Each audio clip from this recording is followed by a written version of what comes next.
Hi everyone, it's Tamara here for lalalandcrafts with another card making tutorial. This week I'm showing you the Scary Mansion card that I made with the Purr-fect Halloween clear stamp set and the Insta-hop we did with Pear Blossom Press. I'm going to be doing some Copic colouring of the images and then showing you how I made my first ever light up card. It was so fun and I'm definitely going to be making more in the future. So let's get started. So I'm going to stamp out our images. So I'm going to be using two of the cats. So I'll be using this little like vampire kind of scary cat and also the cat with the pumpkin. So I'll just grab out my Misty, some Copic XPress at Cardstock, and I'll just show you the stamping of one of the cats and then I'll do the other one off screen. I'm just using my Memento Tuxedo black ink and I like to make sure I've got a double stamp so I get a nice clear impression. So I'll just put on some music now while I do the colouring.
So as this image had that hanging spider, I didn't want to run it through my brother scan and cut because I was worried that it might cut it off. So I'm just going to fussy cut that out so that spider stays intact.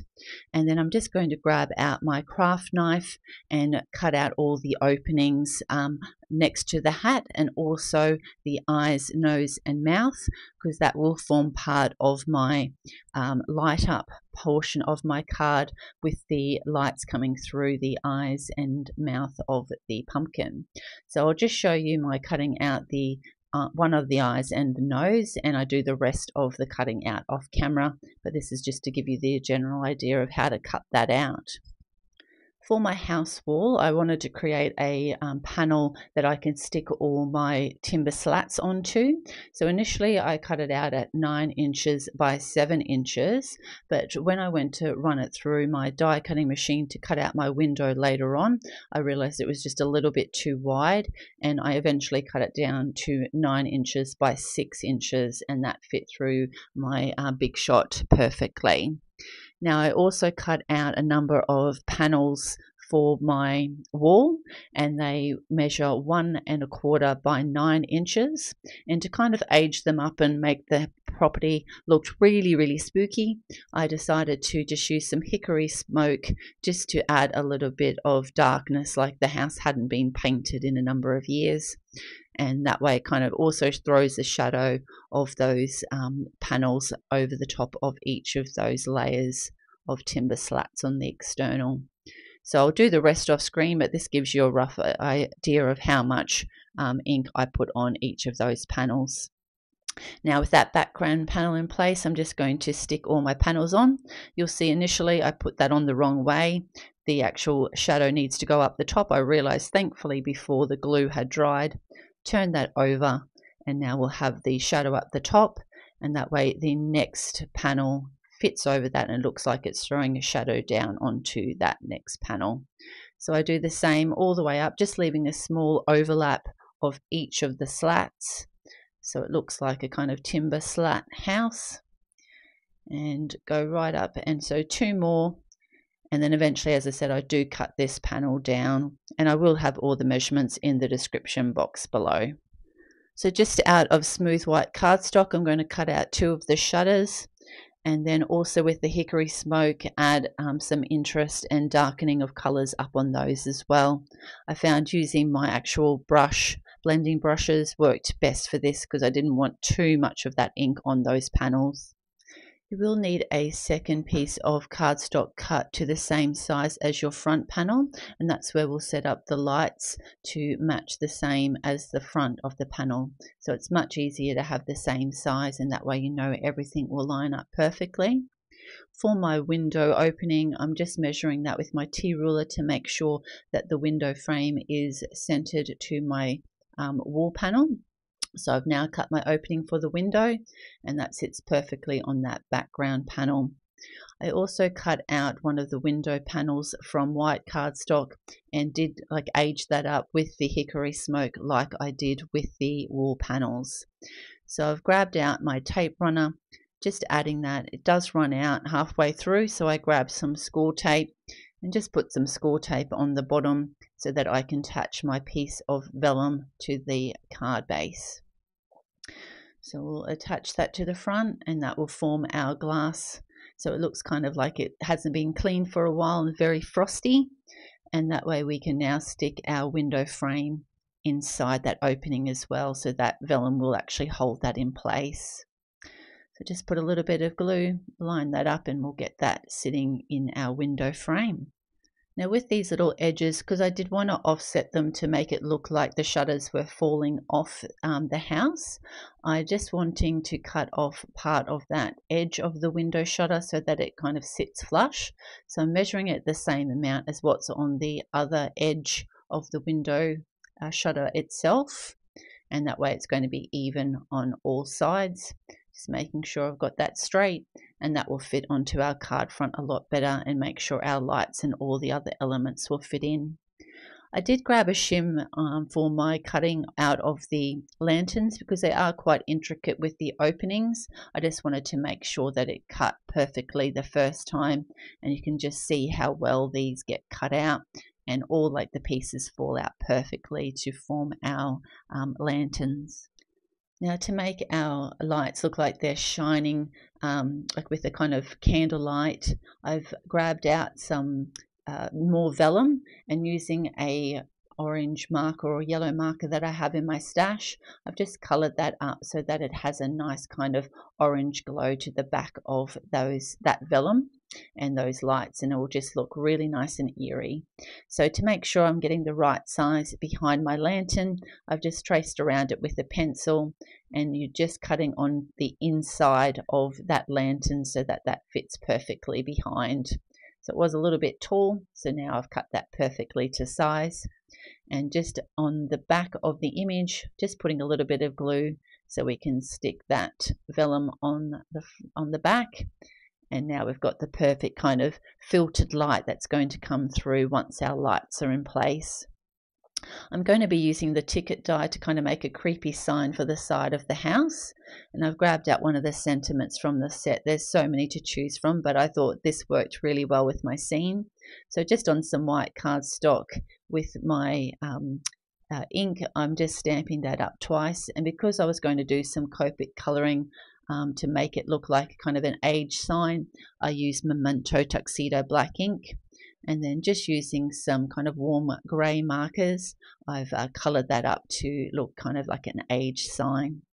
Now I'm just going to place out where all my elements are going to sit so I know where to cut my openings. So obviously I've got some grass that will sit down below, and obviously we're going to work out where we're wanting the lights up the top. I want to make sure that they're even on both sides, though you could have made one look like it was partly falling down to make it look even more rustic, but I just thought we'll just keep them even. So I'm just kind of lining that up using my T-ruler to make sure that they're nice and straight, and I know exactly where to pop those holes into my lights. So I actually cut 2 extra lights so that I can just do that directly through the panel, because I'd already put my vellum on the back of the lights that I'm going to use for this card. So using a hole punch, I'm just cutting some holes in those spots, just lining where I've made my pencil marks with the opening. And you'll see me as I work through this, when I do test it out with all the lights, it's just not enough size. So I do recommend making sure you kind of get as much light coming through as possible. You'll need to use a bigger opening for your card. So now I've lined that up perfectly with the background panel where my lights will be. Because that's measured the same, it's going to be really easy just to use my pencil just to mark where I want my lights to be.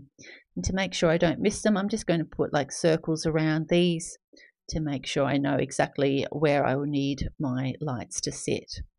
Before we go any further, I'll just get that little cat stuck in the window.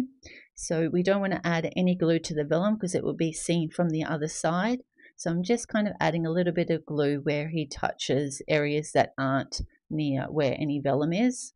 I did get a little bit too much glue there, so I'm just wiping that off with my fingers and sticking him back down in place. Now, because you would be able to see where all my mechanisms of my lights would be if I didn't have this, I just grabbed some black cardstock from my stash, measured it to size, and we'll just get that stuck down over the top of that window so it looks like it's quite dark in the room, and that way it hides where all my light mechanism will be. So I'll be using the Easy Light for this card, and so it does have the 3 lights with it. That's why I chose 2 wall lights and then the other light to light up that pumpkin. So now I'm just grabbed out some tape that I've got in my stash, just lining up where I need it on those openings, which is really easy to see with my circles, making sure I'm getting it right in the exact spot, taping that down and making sure that they're in place. And now I'll grab some double-sided score tape and get our little mechanism attached down the bottom. So I'll just burnish that in place, take off the release paper and get that installed on our background panel. Now I just wanted to make sure that I had that all connected and it works perfectly. It's so easy to use. Everything is done for you. You just need to place it where you want it. But then I realized later on that when I have my grass down, it's going to actually go over where I need to have my push sign. So I'm just going to move that up a little bit. So just pull that off, making sure to remove any kind of stickiness from that score tape. I just use my anti-static powder tool and that takes off any stickiness off that old score tape. I put the score tape where I need my switch to be, get that stuck down, and that's going to be just nice and high above where that grass will sit. So that is the perfect spot. So now I just wanted to work out roughly where I need to stamp out my press here sign. So I've grabbed that out and just inked that up with my tuxedo black ink, give that a nice stamp. And sorry, I'm doing that all off camera. And now I've got my press me sign ready for the recipient to know exactly what they need to do. So in hindsight, I should have actually tested out to see how much light was coming through these before I stuck them down.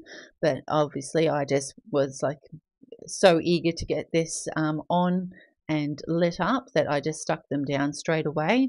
But with that little single kind of hole punch to my wall panel behind these lights, it just wasn't enough light shining through to really illuminate it and really like show how good these lights are. And that was the same with my cat. I only had that single light as well down the bottom. Now I'm just working out where I want my shutters and where I need my cat to be, just so that I'm able to have those shutters look like they're falling off, and making sure that my cat is like, you know, one of the main things to be seen there. Again, I stick this cat down before testing out to see how much light comes through. So you will see me in a short while pull this cat off and cut out a larger opening for the light to shine through. You can just see it does still shine through, but not as much as what it does when I do finish making these holes bigger. So I'm just pulling that off. Thankfully the glue was still quite wet, and I do eventually lift those lights up as well and make those holes bigger, but I had to do that manually. With this one, at least I can run this through my die cutting machine with this opening, which is the perfect size to cut out the opening around that pumpkin and still have that hidden behind. So I just go off camera now to get that cut. So once I've done that, to make sure that I'm going to have enough room for everything now that I've made my openings bigger, I'm just going to pop those shutters partially falling off onto the front of the card, and this one hitting over to that light. And now you'll see me cover this big hole up with our cat, and so that does cover up the catastrophe that I did make there before, so you don't notice anything once that's in place. So we'll get our grass installed. So I want it kind of partially hanging off the edge. So I'm just putting a little bit down the bottom and making sure that's lined up with the bottom of the card. And then I'm just going to have this slightly overlapping and just hanging off the bottom on the right hand side as well. So we'll just line that up again with the bottom and make sure that's nice and straight and there's no excess glue squeezing out. Now I wanted the sign to look like it was falling off the wall of the house, so I'm just using a bit of foam tape and just kind of offsetting that at a crooked angle to make sure it looks like it's a sign falling off the wall. Now we also need to get some foam tape on the back of our panel, and we just need to be wary. You can put it over the actual kind of lines themselves, but just not on or near those lights, and that way you kind of give plenty of room for those lights to shine through. But you want to make sure you put plenty of foam tape to give this back your front panel a nice amount of support, and also put a bit around that light switch because obviously people will be pushing on that. So I'm just making sure that that's nice and close, but gives you enough room to press that button. So we'll just take all the release paper off, and I found it much easier. Initially I tried to kind of line it up against the table, but I found actually standing up and lining it up above, as you can see me pulling it off here, it was much easier to kind of line that up and push that on from the top. And you can see they light up perfectly. Now because this is quite a big card, I had to use two separate pieces of cardstock to create my card base. I just weighed one inch longer so that I could make a little tab for them to join them together. But I will have all the measurements in the description box below. Just pop on a bit of tape runner and we'll get that attached to the front of the card. And this is the finished card for this tutorial. These cats look super scared being in this scary mansion, and with these lights from Pear Blossom Press, they just make this card exceptional. I've had so much fun with this Insta-Hop, and I'm definitely going to be addicted now to making light up cards. I hope you've been able to follow along with the Insta-Hop and your chance to win, and I hope you've enjoyed this card making tutorial. If you have, please hit the like button, and if you'd like to see any future videos, make sure you hit the subscribe button. Thanks so much for watching. Have a great day. Bye.